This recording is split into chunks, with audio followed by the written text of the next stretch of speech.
ورحمة الله وبركاته. نحمد ونصلي على رسول الكريم.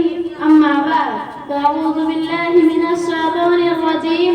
بسم الله الرحمن الرحيم. قل هو الله أحد الله الصمد لم يلد ولم يولد ولم يكن له كفوا أحد. آج میں آپ لوگوں کے سامنے سے ایک چھوٹی تقریر پیش کرنا چاہتی ہوں. اس تقریر کا عنوان ہے اللہ پر بھروسہ. قرآن شریف میں لکھا ہے کہ جو شخص اللہ تعالیٰ پر بھروسہ کرے تو اللہ تعالیٰ اس کی مدد کے لیے کافی ہے. ایک دفعہ کا واقعہ ہے کہ ہمارے رسول صلی اللہ علیہ وسلم مدینہ طیبہ سے دور کے سفر میں تھے. سخت گرمی کا زمانہ تھا. دوپہر کے وقت تھوڑی دیر آرام فرمانے کے لیے ایک درخت کے سائے میں ایک جگہ لیٹ گئے.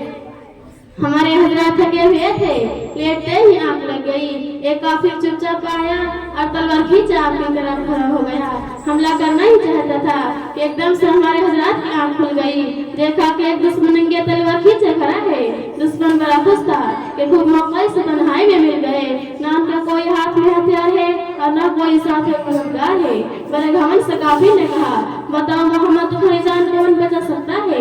ہمارے حضرات محمد صلی اللہ علیہ وسلم بڑے اطمینان سے فرمایا اللہ. ہمارے حضرات محمد صلی اللہ علیہ وسلم کے ہمت بہادر اور اطمینان کو دیکھ اور خود ہی ڈر گیا. اب وہ اس کا ہاتھ کانپنے لگا.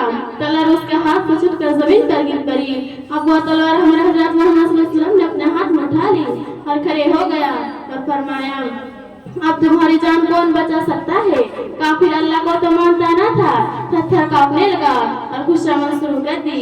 ہمارے حضرات محمد صلی اللہ علیہ وسلم بڑے مہربان اور رحمدل تھے اور دشمن کے ساتھ بھی احسانات کرتے تھے. اسی لیے اس کو معاف فرما کر چھوڑ دیا.